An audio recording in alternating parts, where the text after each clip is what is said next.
I've never committed any crime, Zuma. Former President Jacob Zuma insists that he has never committed any crime.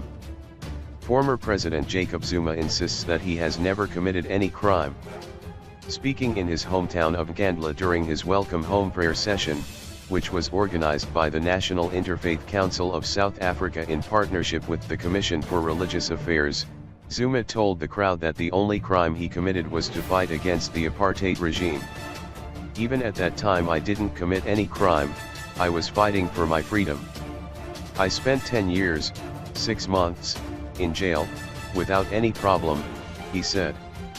Zuma said he had been accused of crimes since 2005, yet no evidence had been found to support the claims. I've never committed any crime.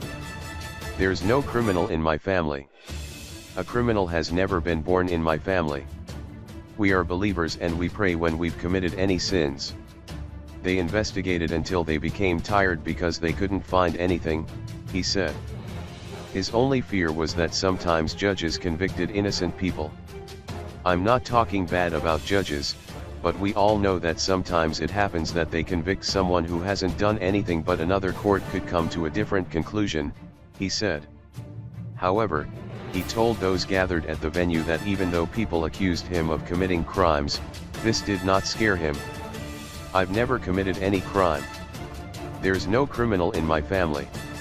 A criminal has never been born in my family.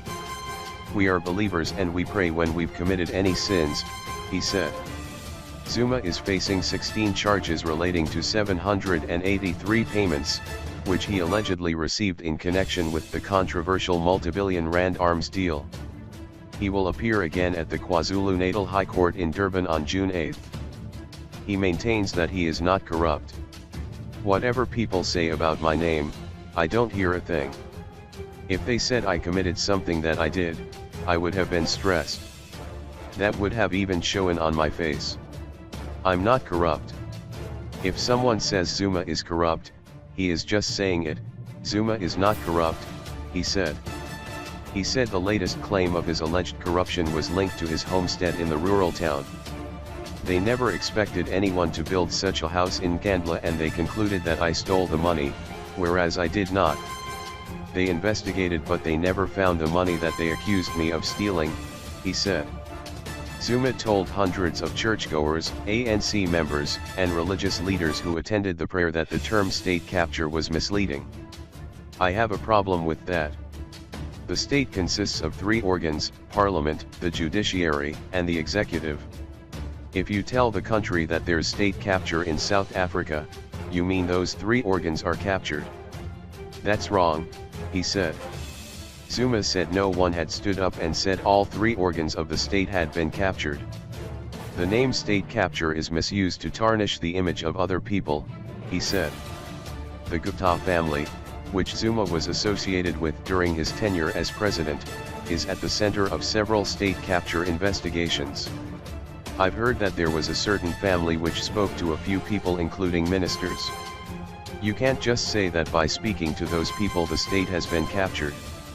He reiterated that South Africans would only be free once they had economic freedom. If the economy of the country is not in the hands of the owners of the land, then you're not free. He suggested that the freedom to vote was not enough. God gave us South Africa because he loved us as his people, and he gave us our own wealth. We can't just sit and watch our wealth being dug up every day and exported, he said. He said expropriation of land without compensation would end poverty among black South Africans. Poverty among blacks was brought here when the land was taken away. The lack of land has brought crime and poverty among our people, he said. He said the agreement to claim for land that was taken after 1913 should be revised. A vast majority of land was taken in 1800, he said. Zuma said he had taken a decision to fight for the right of anyone who was oppressed, especially black people, until his death.